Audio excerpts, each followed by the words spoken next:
신앙 고백하겠습니다. 나는 전능하신 아버지 하나님 천지의 창조주를 믿습니다. 나는 그의 유일하신 아들 우리 주 예수 그리스도를 믿습니다. 그는 성령으로 잉태되어 동정녀 마리아에게서 나시고 본디오 빌라도에게 고난을 받아 십자가에 못 박혀 죽으시고 장사된 지 사흘 만에 죽은 자 가운데서 다시 살아나셨으며 하늘에 오르시어 전능하신 아버지 하나님 우편에 앉아 계시다가 거기로부터 살아있는 자와 죽은 자를 심판하러 오십니다. 나는 성령을 믿으며 거룩한 공교회와 성도의 교제와 죄를 용서받는 것과 몸의 부활과 영생을 믿습니다. 아멘. 찬송가 474장입니다. 찬송가 474장입니다.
오늘 말씀은 요한복음 8장 32절입니다. 요한복음 8장 32절입니다. 제가 먼저 읽겠습니다. 진리를 알지니 진리가 너희를 자유롭게 하리라. 아멘. 우리가 어떠한 사건에 대해서 기억을 할 때 즐거운 기억도 있고 고통스러운 기억도 있습니다. 특히 악행의 기억은 내 자신이 당한 것이든 저지른 것이든 고통을 수반합니다. 과거의 기억이 현재의 고통이 되는 현상을 극복하기 위해서 그리고 그 기억이 구원이 되기 위해서는 기억에서 고통을 제거해야 합니다. 기억은 즐거움이나 고통을 재생산할 뿐 아니라 우리의 정체성을 형성하는 결정적 요인입니다. 나 스스로의 기억, 나에 대한 타인의 기억들이 모여서 지금의 나를 만듭니다. 과거 나에게 벌어진 일에 대한 기억이 사라지면 그만큼 우리는 자신의 온전한 정체성을 잃게 됩니다. 과거의 기억으로부터 시작된 현재의 고통 또한 우리의 정체성의 일부입니다. 과거에 고통스러운 기억을 왜곡되게 기억한다면 나의 정체성 또한 왜곡될 수밖에 없습니다. 분명히 기억해야 할 점은 우리의 정체성은 기억에 의해 형성되지만 우리를 형성하는 기억들을 형성하기도 합니다. 즉 우리가 어떤 내용을 기억하는 것 이상으로 우리가 어떻게 기억하느냐 하는 것도 우리의 정체성에 영향을 줍니다. 우리는 우리 스스로의 기억에 반응하고 기억을 형성하기 때문에 우리의 기억보다 큰 존재입니다. 미래에 대한 소망 또한 과거로부터 영향을 받은 현재 내가 결정할 수 있습니다. 과거에 갇히게 되면 미래에 대한 소망 또한 절망으로 바뀌고 과거로부터 자유롭게 되면 미래에 대한 소망이 가능하게 됩니다. 악행의 기억 자체에 구원이 있다는 것이 아니라 그 기억을 가진 우리가 무슨 일을 하느냐에 구원이 있는 것입니다. 악행의 기억이 행복의 수단이 될 수 있는 네 가지 방법은 서로 구별되면서도 긴밀하게 연결되어 있습니다. 기억이 구원의 수단이 되는 네 가지 방법은 치료, 인정, 연대, 보호입니다. 고통으로 생겨난 심리적인 상처는 그 기억을 다시 떠올리는 고통을 마주할 때 치료의 첫 단계가 시작될 수 있습니다. 그러나 이러한 상처를 계속해서 마주한다고 해서 치료가 되는 것은 아닙니다. 상처의 기억은 치료의 전제 조건이지 치료의 수단이 아닙니다. 이 기억에 대한 해석 작업이 있어야 치료가 가능합니다. 기억만 한다고 해서 저절로 치료가 이루어지는 것은 아닙니다. 악행을 공적으로 기억하는 것은 그것을 인정하는 정의로운 행위입니다. 악행을 인정할 때에만 개인적 또 사회적 치료가 가능합니다. 이때 피해자의 기억을 전적으로 인정하는 것이 아니라 피해자가 당한 일의 진실을 인정해야 합니다. 왜곡된 기억이 아닌 참된 기억이 인정될 때에만 정의로운 기억이 구원의 수단이 됩니다. 고통을 당한 피해자들은 또 다른 현재의 피해자들과의 연대를 만들어낼 수 있습니다. 기존의 피해자들은 과거의 악행이 떠오를 때 현재의 악행에 맞서 싸울 수 있습니다. 그러나 여기서 주의할 점은 과거에 고통을 당했다고 해서 모든 이들이 연대를 하는 것은 아닙니다. 때로는 무관심과 부적정한 반응을 보이는 위험성을 보일 수도 있습니다. 그렇기에 기억이 구원의 수단이 되려면 기억 자체가 구속받아야 합니다. 피해자들을 추가적인 폭력으로부터 보호할 때 기억이 구원의 수단이 됩니다. 고통에 기억이 있기 때문에 더 이상 그 고통을 당하지 않기 위해서 우리는 피해자들을 보호하려고 합니다. 그러나 피해자는 자신을 보호하려다가 오히려 가해자가 되는 위험에 노출되기 쉽습니다. 오히려 자신을 보호하기 위해 휘두르는 폭력이 정당하다고 생각할 때도 있습니다. 악행의 기억은 상처를 치료할 수도 있고 상처를 줄 수도 있습니다. 연대를 가능케 할 수도 있고 무관심을 낳을 수도 있습니다. 악행의 기억이라는 보호의 방패가 폭력의 칼로 쉽게 변한다는 사실을 우리는 잊지 말아야 합니다. 기억이 구속의 힘을 가지기 위해서는 기억을 구속할 필요가 있습니다. 그때 어디로 튈지 모르는 악행의 기억은 구속의 기억이 될 것입니다. 여러분은 오두막이라는 소설을 들어보셨습니까? 오두막은 2007년 출간된 윌리엄 폴 영의 소설을 바탕으로 만들어진 영화입니다. 소설의 내용을 충실하게 재현한 편입니다. 소설 오두막은 문학적 상상력으로 교리적인 부분마저 재미있는 모습으로 바꾸어 놓았습니다. 한 개인의 경험에 의한 상처와 그 치유 과정을 참 잘 그렸습니다. 주인공은 또 다른 특별한 경험에 의해서 치유를 받는데 그 경험은 삼위의 하나님을 만나는 경험입니다. 물론 영화 후반부에서 밝혀지듯이 이 경험은 실제적인 경험은 아니었습니다. 그는 사고로 인해 며칠간 병원에서 잠을 자고 있었습니다. 그러나 분명 주인공은 몇 년간 그를 고통스럽게 만들었던 기억을 잊고 그 고통에서 자유롭게 됩니다. 조금 지루할 수도 있지만 영화의 이야기를 조금 해보겠습니다. 영화는 주인공의 어린 시절에서 시작합니다. 그의 어린 시절은 아버지의 폭력으로 점철되어 있었습니다. 아버지의 폭력이 있었던 어느 날 집 밖을 배회하는데 한 이웃이 그를 불러 애플파이를 권합니다. 상처받은 어린아이를 환대해준 이웃은 상황을 해결해주는 대신 하나님께 말씀드리라고 말합니다. 누가 보아도 무책임한 이 종교적인 발언의 배우 옥타비아 스펜서는 이후 주인공 맥이 만난 하나님의 세 위격 중 하나로 등장하게 됩니다. 감독의 의도는 하나님이 너의 상황과 형편을 모두 알고 있으며 그렇기 때문에 인간의 삶 속에서 일어나는 불행에 대한 해답을 찾을 때는 다른 어떤 해결책을 찾으려는 행위보다 중요한 것이 하나님이다 라고 말하는 것 같습니다. 물론 원작자는 이것까지 의도하지는 않았을 것입니다.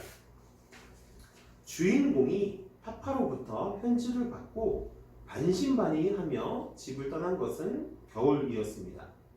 그러나 숲속에서 헤수스를 우연히 만나 더 깊은 숲속으로 들어갔을 때 그곳은 눈 녹고 햇살이 가득한 봄이었습니다. 이 장면의 연출은 매우 훌륭하다고 생각이 됩니다. 헤수스가 들어간 자리와 맥이 서 있는 자리의 경계선이 명확했습니다. 이것은 맥의 현재 심리 상태, 아니 어쩌면 아버지와의 유년 시절과 지금까지 그가 살아온 총체적인 삶을 잘 나타내고 있고 지금 그가 걸어가는 길이 전환되는 것처럼 그의 삶도 변화될 것이라는 암시를 가지고 있습니다. 영화 종반부에 그의 아버지는 주인공 맥에게 사과를 하며 그는 아버지와 화해를 하게 됩니다. 개인적으로 인상 깊었던 장면 중에 하나는 이어폰으로 음악을 들으며 빵을 만들던 파파와 맥이 대화하는 장면입니다. 그가 상상해온 모습은 흰 턱수염의 모습이었으나 파파는 원피스를 입고 있었으며 흑인이며 여성의 모습입니다. 파파는 그것은 산타이다 라는 말로 그의 고정관념을 정정해 줍니다. 맥으로 대변되는 신에 대한 오해와 신의 답변이 여기서부터 시작됩니다. 함께 빵을 만드는 둘은 대화를 시작합니다. 우리 사이에 골이 깊은 것을 안다는 파파의 말 속에는 유난히 지난했던 맥의 삶이 함축되어 있습니다. 말하자면 네 삶이 유독 힘들어서 너를 돌보아주지 않는 나를 원망했을 거야 같은 것입니다. 그렇기에 난 너를 유독 좋아한다는 파파의 말을 주인공은 이해할 수가 없습니다. 신에 대한 인간의 오해는 늘 이런 식입니다. 맥의 마음을 해치고 맥과 파파 사이를 가르는 이 상처에 대해서 파파는 치유해주고 싶다고 말합니다. 아픔을 가시게 할 수 있는 쉬운 방법은 없으며 임시 처방은 오래 못 간다고 파파는 말합니다. 인간의 삶이란 약간의 시간과 많은 관계를 필요로 한다고 이어 말하는 파파에게 맥이 대답합니다. 당신은 전지전능하고 무소부재한데 왜 내 딸을 죽게 했나요? 왜 가장 절박한 순간에 버렸나요? 파파가 대답합니다. 그 아이를 떠난 적이 없다. 뒤이어 맥이 법정의 검사처럼 파파에게 묻습니다. 내가 당신을 필요로 할 땐 어디에 있었나요? 자신의 또 다른 기억과 거기서 피인한 고통에 대해서 묻습니다. 파파는 이렇게 말합니다. 아들아, 자신의 고통에 집중할 때 나를 보지 못한다. 맥은 이해하지 못합니다. 인간이 속한 세계에서 일어나는 수많은 일들 중에 하나가 일어나는 데에 대한 책임을 파파에게 전가시킵니다. 마치 검사가 피고에게 유죄를 말하듯이 말입니다. 자신의 고통을 해결하지 못하면 자신은 자유롭지 못하다는 주인공의 말에 영화 초반부 이웃집 아주머니가 해결책을 제시하듯, 아니 많은 그리스도인들이 늘 그렇게 무책임하게 답하듯 파파는 진리가 모두를 자유롭게 할 것이라고 말합니다. 그 진리는 이름이 있고 지금 목공실에서 톱밥을 뒤집어 쓰고 있다. 이렇게 파파는 말합니다. 마치 2000년 전과 같은 모습으로 말입니다. 여기서 파파에게 맥은 또 다른 죄목을 덮어 씌우는데, 당신은 그의 곁도 떠난 적이 있으며 이것은 당신의 나쁜 습관이다 라고 말합니다. 파파는 맥의 오해를 풀기 위해서 나는 네 생각과 다르다, 불가사의한 일을 네가 이해하지 못한다는 말과 함께 눈물을 머금으며 맥의 손을 잡고 이야기합니다. 내 아들의 선택으로 인해 우리 둘 다, 즉 파파와 헤수스가 큰 대가를 치르지 않았다고는 생각하지 말아라. 사랑은 늘 흔적을 남긴다. 우리 파파와 헤수스는 그때 함께 있었다. 난 헤수스도 맥 너도 너의 딸도 떠난 적이 없다. 여기에 주인공 맥으로 대변되는 인간의 실존에 대한 질문에 신의 대답이 있습니다. 함께 고통당했다. 동굴에 들어간 맥이 소피아, 즉 지혜를 만나는 장면에서 이곳에 온 이유를 아는지에 대한 물음에 맥은 모르지만 이것도 익숙하다는 대답을 합니다. 그 이유를 지혜가 대신 답해 주는데 중대한 결정, 심판을 위해 온 것이라고 말합니다. 여전히 신이 선하다는 것을 믿지 않는 맥에게 지혜는 자신의 자리에 앉기를 권합니다. 세상의 모든 행위들과 그 동기를 아는 것처럼 행동하는 네가 심판을 해보라는 것입니다. 지혜는 맥이 속한 세계에서 늘상 일어나는 악의 현상을 보여주며 그의 판단을 종용합니다. 여기서 맥의 아버지의 폭력 전과도 빼놓지 않습니다. 맥은 판결을 내리지 못하며 고통스러워합니다. 뒤이어 지혜는 자신이 여기 온 이유, 자신의 딸이 고통스러워하는 장면을 맥에게 보여줍니다. 범인이 지옥에 떨어져야 한다는 판결을 내리는 맥에게 지혜는 그의 아버지는 어떻게 해야 하는지 묻습니다. 자신의 딸을 유괴한 범인을 그렇게 키운 장본인이기 때문에 벌을 받아야 한다고 맥은 생각합니다. 지혜는 여기서 다시 한번 이 모든 죄는 아담으로 왔다는 말로 맥의 판결을 종용합니다. 그러면서 아담은 신이 만들었으니 신에게도 책임이 있는지 묻습니다. 맥의 논리처럼 개입하지 않고 결과를 알면서도 방임했기 때문에 죄가 있는지 묻습니다. 맥은 재판장의 자리에 앉아서 앱솔루트리, 신도 비난을 받아야 마땅하다고 말합니다. 그럼 그에게 지혜는 같은 논리로 너의 자식 중에 천국에서 영생을 누릴 한 사람을 뽑고 다른 하나는 지옥에 보내라고 말합니다. 할 수 없다는 맥의 말에 지혜는 네가 생각하는 신의 행동은 이런 것이라고 말합니다. 소피아는 맥의 남은 자식들의 나쁜 행동을 언급하면서 선택하기를 종용합니다. 맥은 이것은 너무하며 차라리 자신이 지옥에 가겠다고 말합니다. 지혜 소피아는 그것이 맥이 원망했던 신의 마음이라고 말합니다. 또한 신은 고통스러워도 모든 것을 막지 않으며 맥의 딸에게 일어난 일은 악의 소행이고 인간은 피할 수 없으며 이런 것은 신의 업적이 아니라고 말해줍니다. 고통 없는 삶을 원하냐는 질문에 맥이 그렇다고 말하자 소피아는 그런 것은 없다고 못 박습니다. 이 세상에서 신을 따르지 않는 사람들의 의지가 있는 한 악은 파고들 수밖에 없으며 나은 방법에는 믿음이 필요하다고 지혜, 소피아는 가르쳐 줍니다. 더는 심판하고 싶지 않다는 맥에게 소피아는 동굴 너머의 저 세상에서 천진무구한 아이들의 무리속 행복한 딸의 모습을 보여줍니다. 이제 그가 동굴을 나갈 차례입니다. 동굴 입구에 쏟아지는 폭포수에 맥은 씻음을 받게 됩니다. 이 영화의 감독이 어떤 의도를 가졌는지 정확히 알 수는 없지만 이것은 정화입니다. 치유의 물이며 이전의 고통과 거기서 기인한 왜곡된 주인공의 사고체계를 바꾸는 물입니다. 상처 내려놓기에 얼마나 협력을 하는지, 그리고 그 상처를 하나님의 사랑으로 얼마만큼 대체하는지는 우리가 얼마나 그리스도처럼 용서하고 있는지를 보면 알 수 있습니다. 상처 입은 것의 용서는 항상 치유를 가져오지만 용서하는 것은 결코 쉽지 않습니다. 용서는 의지의 힘이 아니라 성령의 힘으로 일어납니다. 다른 사람들에 대한 책망과 화가 자신에 대한 것으로 변하면서 우리는 점차 우울해질 수도 있습니다. 우울감은 자신의 힘에 의존하지 말고 그리스도의 용서하시는 호응 안에서 휴식을 취할 때 치유할 수 있습니다.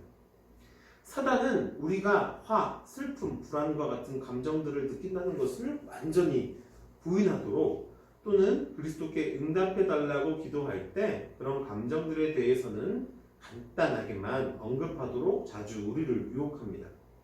하지만 주님은 우리가 감정들을 충분히 느끼도록 필요한 시간을 가지기를 원하십니다. 그렇기 때문에 치유를 위해서는 상처뿐 아니라 그 원인도 함께 고백할 필요가 있습니다. 치유의 과정은 숨겨진 것을 발견하기 위한 훈련의 과정이라기보다 성령께서 치유하고자 원하시는 우리의 고통스러운 기억들을 우리의 의식으로 끌어올려 주시도록 부탁하는 과정입니다. 고통스러운 기억에 대해 그리스도와 이야기를 나눌 뿐 아니라 그것에 대해 감사하게 되었을 때 그리스도께서는 내가 상처를 떠나 보낼 수 있도록 돕고 그 자리를 그분의 사랑으로 채워주신다는 것을 우리는 깨닫게 됩니다. 고통스러운 기억들이 우리 안에서 성장시키는 새로운 차원들에 대해서 의식하게 되면서 그 기억이 우리에게 새로운 차원을 만들어주는 것을 경험할 수 있습니다. 믿음이 우리를 구원합니다. 기도를 통해서 직접적인 치유를 얻을 수도 있습니다. 그러나 거기에는 중요하고 심오한 차원이 있습니다. 지금의 나를 만들어낸 나의 역사와 과거는 거기에 상처가 있다고 하더라도 단지 지워내야 할 부끄러운 부분만이 아닙니다. 세상과 우리 인간을 한 사람 창조하시고 이끌어 주시며 구원하시는 삼위일체 하나님의 눈으로 나를 바라본다면 나에게서 버릴 것이 무엇이 있겠습니까? 좋은 것은 좋게, 나쁜 것은 그런대로 당신의 뜻 안에서 나의 구원과 완성을 위해 쓰시지 않겠습니까? 이처럼 나의 과거를 삼위이신 하나님의 눈으로 다시 보고 내 삶의 역사를 다시 읽을 수 있다면 그것들이 새로운 의미를 가질 수 있습니다. 중요한 것은 하나님께 대한 믿음입니다. 나는 하나님의 사랑받는 자녀라는 믿음만 확고하다면 나머지는 곁들여 얻을 수 있습니다. 있는 그대로의 나를 받아들여 주시는 하나님께서 우리 편이신데 누가 우리를 대적하겠습니까? 우리를 규정하는 것은 사람들과의 관계가 아니라 하나님과의 관계입니다.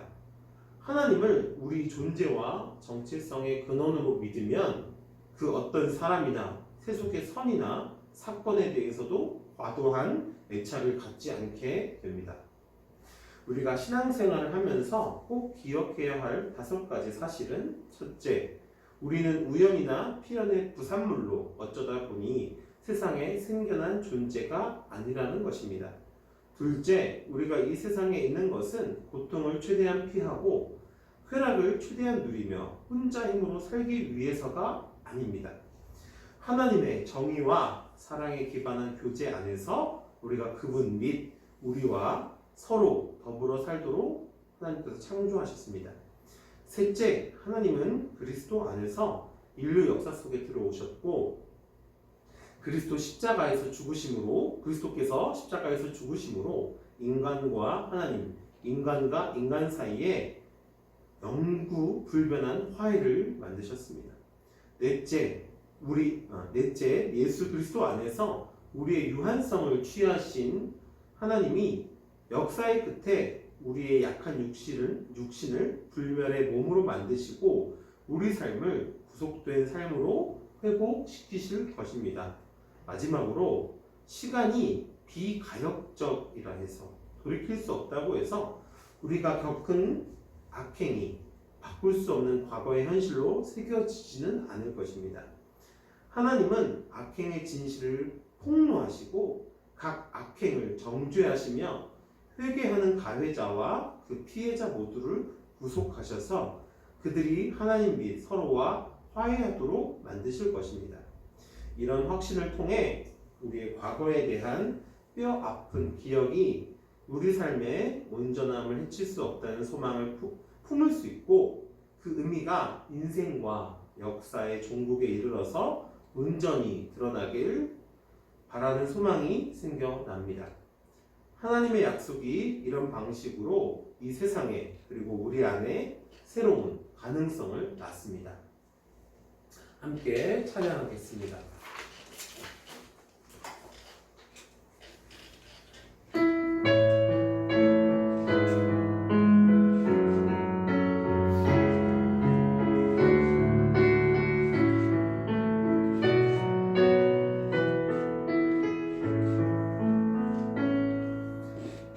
피난처 되시는 주 예수 영원한 승리의 왕